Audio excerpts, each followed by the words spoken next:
Altura agora para o habitual comentário das sextas-feiras neste último jornal. São nossos convidados nesta sexta-feira Eduardo Teixeira, é deputado do PSD, e também Manuel Mota, deputado do Partido Socialista, a quem agradeço por estarem aqui uma vez mais.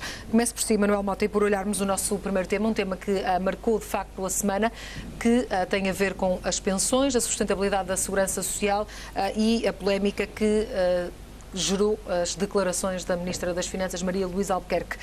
O que é que lhe pareceu, primeiro as declarações da Ministra, depois o desmentido de que a Maria Luísa Albuquerque não tinha sugerido esse corte nas pensões? Bem, a Ministra e o Governo, há alguns meses atrás, apresentou ao Parlamento e de seguida a Bruxelas o Programa de Estabilidade. E o Programa de Estabilidade prevê, de facto, um corte de uma diminuição de despesa, um corte de pensões de 600 milhões de euros. As declarações da Ministra, depois, numa iniciativa, penso que da Juventude Social Democrata, a confirmaram esse corte nas pensões. Depois, as declarações do Ministro Mota Soares contradiziam a Ministra. A Ministra foi ao Parlamento, tentou fugir à questão, mas, de facto, os documentos oficiais, aquilo que é a linha de orientação deste Governo em relação à questão das pensões, é muito claro. Portanto, a estratégia de empobrecimento mantém-se, manter-se-á durante os próximos 4 anos, também no contexto daquilo que é o Programa de Estabilidade que foi apresentado a Bruxelas, e perante aquilo que são os documentos e aquilo que é a responsabilidade do Governo no contexto nacional e internacional, não nos parece que, por mais voltas que a Ministra tente dar, possa, de facto, pôr em causa aquilo que ela própria disse e que ela própria assinou, no fundo, aquilo que é o documento que é Sr. Deputado, o Partido Socialista disse que não alinha em cortes nas pensões, mas é certo que para que seja garantida a sustentabilidade da segurança social é preciso haver uma reforma. Como é que pode ser feito esse caminho? Bem, não tem que ser feita uma reforma, tem que ser feita essencialmente a grande batalha que nós temos que travar, as duas grandes batalhas que temos que travar, uma imediata, e a estratégia do Partido Socialista vai no sentido da criação de emprego. Me lembro que o grande rombo da segurança social que tivemos nos últimos 4 anos foi essencialmente pelos 430 mil postos de trabalho que perdemos. Diminuímos a receita porque não pagavam segurança social, não pagavam TSU, e aumentamos a despesa porque tínhamos subsídios de desemprego para pagar. Portanto, estamos a falar de 8 mil milhões de euros nestes 4 anos. Portanto, esta é uma resposta imediata que nós damos com as opções do ponto de vista económico imediatas, a diminuição da TSU que permitirá uma massa salarial maior e, naturalmente, um aumento da procura interna. Tendencialmente criará emprego, e essa criação de emprego criará um instrumento de sustentabilidade. Ou seja, vão aguardar por resultados da economia? Não, repare, há aqui instrumentos. Nós sabemos que a economia cresceu no ano passado devido àquilo que foi a decisão do Tribunal Constitucional e com base na procura interna. Portanto, se nós temos aqui uma resposta do ponto de vista macroeconómico, que é um reforço da massa salarial que estará disponível, naturalmente, os indicadores vão nesse sentido, que temos aqui logo uma resposta imediata do ponto de vista económico e, tendencialmente, criação de emprego. Se há um aumento da procura, há tendencialmente um aumento em termos de emprego. E duas questões que são relevantes também: a criação do imposto sucessório para fortunas com mais de 1 milhão de euros e a criação do IRC solidário, porque é importante que se perceba que há um conjunto de empresas que pagam muito pouco em TSU, porque têm muito poucos trabalhadores, mas estão com grandes valores de rendimentos, portanto com criação de riqueza muito significativa, e em sede IRC podemos ter aqui um instrumento para reforçar aquilo que são instrumentos necessários para a segurança social. E depois a questão mais a longo prazo, naturalmente, que é a questão da demográfica, que temos que trabalhar, e a questão do crescimento económico. Eduardo Teixeira, boa noite também. Relativamente a este tema, ao corte ou não das pensões, como viu as declarações de Maria Luísa Albuquerque e depois a necessidade também de Pedro Mota Soares se vir a explicar sobre este assunto? Há alguma divergência entre PSD e CDS nesta matéria? É claro que não. Há, de facto, uma preocupação comum, que parece que não é uma preocupação do Partido Socialista, pelo menos não tem sido, que é a questão da sustentabilidade do atual sistema da segurança social. E isto não é uma questão atual, é uma questão já bem antiga e que deveria preocupar todos. E é interessante pensar que esta semana Portugal acordou com um cartaz que dizia trabalhar com rigor para as pessoas. Esta preocupação do Partido Socialista até por o fenómeno que se está a passar com o seu antigo ex-primeiro-ministro, pôr em cima da mesa a palavra rigor, bem demonstra a preocupação que tem este partido em querer salientar algo de que de facto não houve no passado. E quando nós estamos a falar em necessidade de rigor, e o António Costa falou esta semana, aplica-se a esta questão. O Partido Socialista Socialista, desde que António Costa é presidente do Partido Socialista, nunca quis pôr esta questão em cima da mesa. E é bom que tivesse aqui também esta palavra rigor, que Portugal acordou esta semana, se lembrasse o que no memorando da Troika o Partido Socialista negociou e assinou. E que diz, ipsis verbis, o seguinte: reduzir as pensões acima de 1.500 euros de acordo com as taxas progressivas aplicadas às remunerações do setor público a partir de janeiro de 2011, com o objetivo de obter poupanças de pelo menos 445 milhões de euros. Ou seja, o Partido Socialista de António Costa, que esta semana diz que é bom pensar nas pensões já formadas, nas pensões em pagamento e que há que garantir a confiança das pensões futuras, é o próprio Partido Socialista de António Costa que introduziu a questão e a palavra cortes nas pensões. Mas, bem, era governo na época, esqueceu-se disto tudo, esta palavra rigor que aplica, e agora vem novamente pôr em causa esta questão. O que disse a senhora Ministra das Finanças, não fugindo à questão, foi que há de facto um problema de sustentabilidade. E a senhora Ministra, de forma honesta, disse que é preciso fazer algo sobre estas questões. Isto não é uma questão nova. Não pode mentir aos portugueses. Exatamente. Nós temos que pôr em cima da mesa um problema. Não podemos prometer para amanhã, como faz o Partido Socialista, sabendo que temos um problema presente e esquecendo o que se disse no passado. Isto não é rigor. Isto é, de facto, utilizar a demagogia de alguém que quer chegar ao poder por chegar e não fala a verdade aos portugueses. Considera, portanto, que a redução da TSU que é proposta pelo Partido Socialista agrava ainda mais a situação da Segurança Social? Outra incoerência. Vimos João Galamba ainda esta semana dizer que não é por essa via que se cria emprego. Eu gostava aqui de contrariar aqui os dados que foram dados, meu caro e bom colega, dizendo o seguinte: aqui não foi em função do Tribunal Constitucional que Portugal cresceu. Portugal está a crescer de forma sustentada e de grau a degrau. Basta ver os números, Rita, que chegaram esta semana, previsões do INE, em que a economia está a crescer neste trimestre, no primeiro trimestre do ano, cresceu 1,5% mais face ao primeiro trimestre homólogo do ano passado. E face ao último trimestre, ou seja, o último trimestre do ano, a economia cresceu mais 0,4%. E, portanto, anualizado, 0,4 vezes 4, está a crescer de forma sustentada e crescente. E, portanto, não foi no ano passado, quando quando o Manuel Mota falava do crescimento do ano passado, é verdade, o país cresceu, e vai crescer em 2015, irá crescer em 2016, é porque o está a fazer de forma sustentada e trimestre a trimestre de forma crescente. E isto deveria orgulhar não só quem governa o país, mas todos os portugueses que fizeram um grande esforço e neste momento estão a ter a sua reivindicação e o seu esforço reconhecido com o crescimento do país. E é assim que, se calhar, porventura, quando o Partido Socialista não mete os problemas em cima da mesa e admite, como admitiu antes das eleições, há 4 anos atrás, que iria cortar as pensões, está no memorando assinado pelo Partido Socialista, eram 445 milhões de euros, mas durante estes 4 anos subiu para o lado e não quis resolver um problema que todos sabemos que os dois partidos maiores de Portugal têm que resolver, chamado sustentabilidade da Segurança Social. Deputado, penso que era contrariar. O problema é que o PSD e o CDS continuam a não olhar para os problemas centrais e olham para as questões que lhes estão colocadas com uma visão tradicional. Nós, perante problemas emergentes, temos que ser inovadores, temos que ter a capacidade de olhar para eles com inovação. E não é inovação do ponto de vista das promessas. É a palavra rigor de António Costa. O rigor é ter capacidade de olhar para a situação do ponto de vista social que nós estamos a passar. Nós estamos numa situação dramática. O PSD e o CDS acham que não. Mas o país passa por uma situação dramática e é dramática do ponto de vista daquilo que é o papel central de um Estado, que é garantir aos mais pobres e aos mais frágeis condições para viverem de forma condigna. Portugal tem 2 milhões de portugueses no limiar da pobreza. Isto é dramático.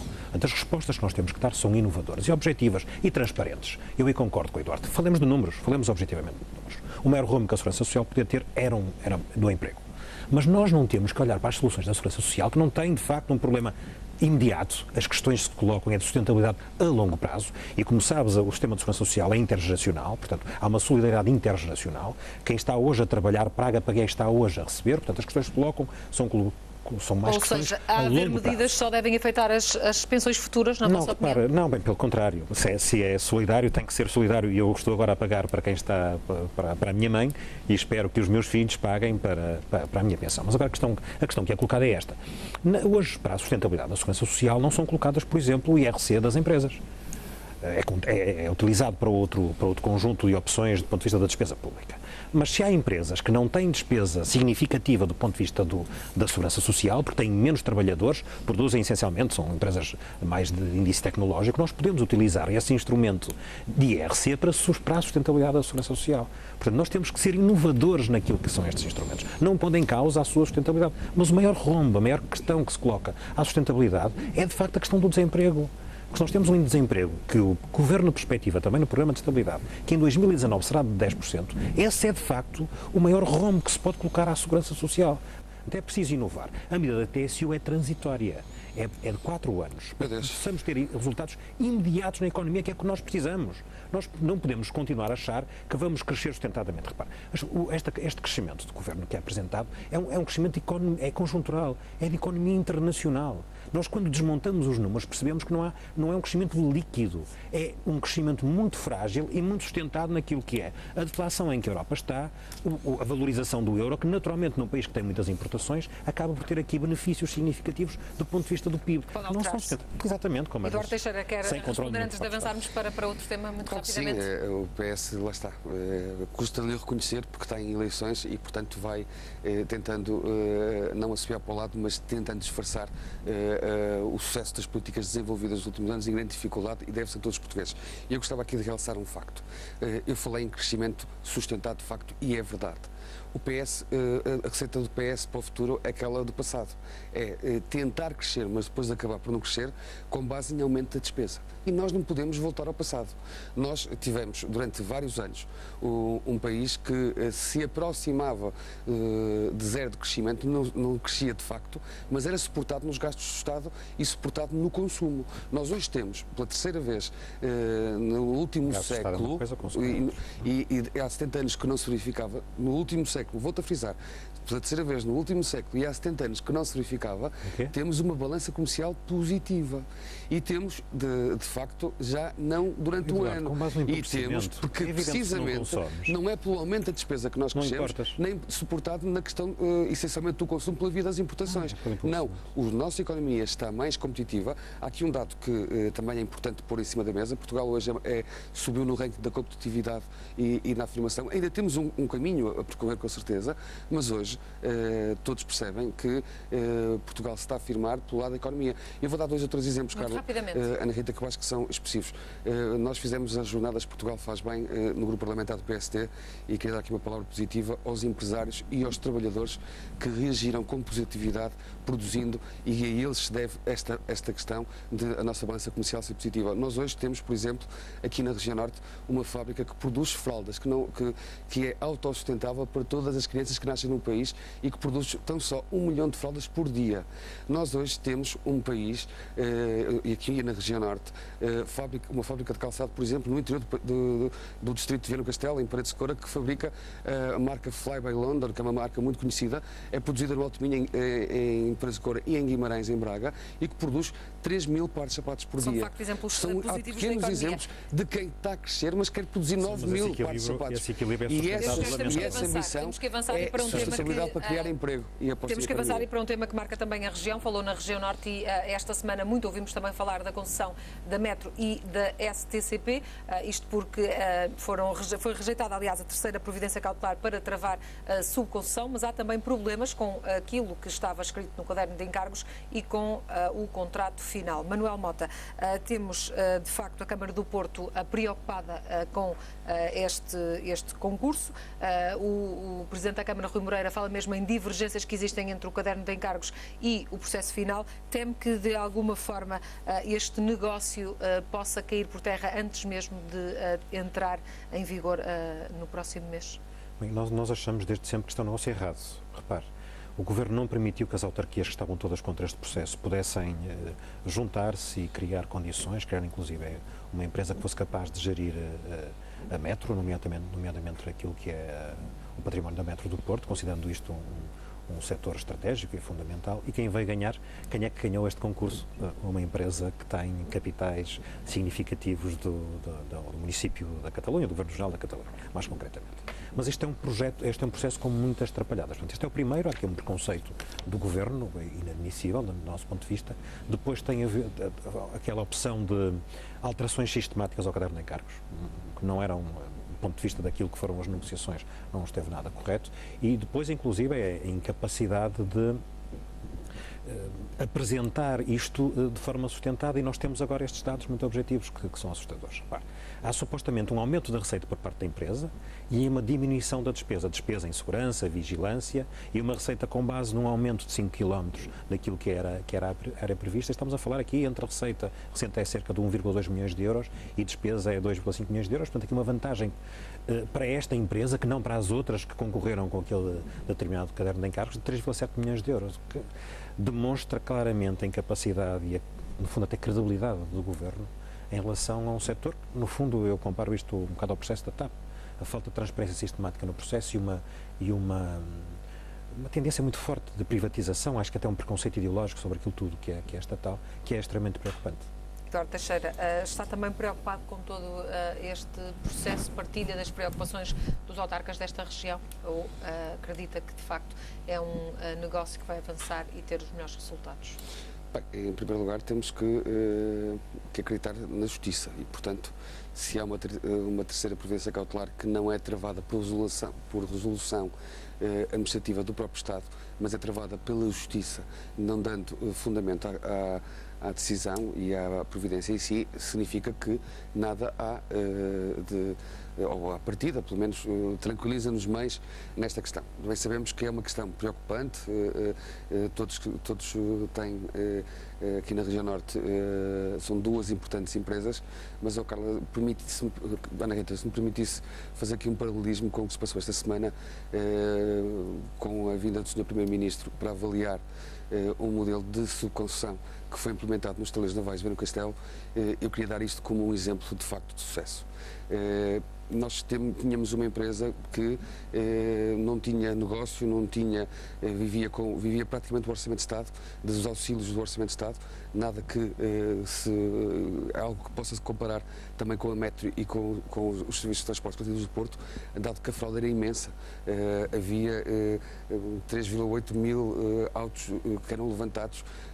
Com a diferença aqui que há um pagamento ainda não é apenas da operação, porque a operação é viável, mas aqui a operação é viável, claro. Na questão do metro, muito bem. Essa questão não se põe. Por isso é que o Estado também concessiona, só que no problema, às vezes eu levanto esta questão porque ouvi o meu colega falar da opção em privatizar e a opção em concessionar, e fazer aqui um paralelismo com os estaleiros navais. Os estaleiros navais, num ano só, apenas num ano, eu lembro-me que faz hoje um ano ainda estávamos a discutir na Comissão de Inquérito e a inquirir os autarcas, os antigos presidentes, portanto nem vai a um ano, mas a empresa iniciou formalmente há um ano. E passado um ano, a empresa já tem ao seu serviço, tinha 609 trabalhadores, hoje tem 200 diretos e a trabalhar de forma indireta tem mais 320, ou seja, tem 520 trabalhadores e com negócios em perspectiva e, portanto, sem endividamento, capitalizada, investiu 3 milhões e nós temos que olhar... Aqui de um serviço público, de transportes, não há riscos aqui que a operação seja reduzida e que... Temos que acreditar que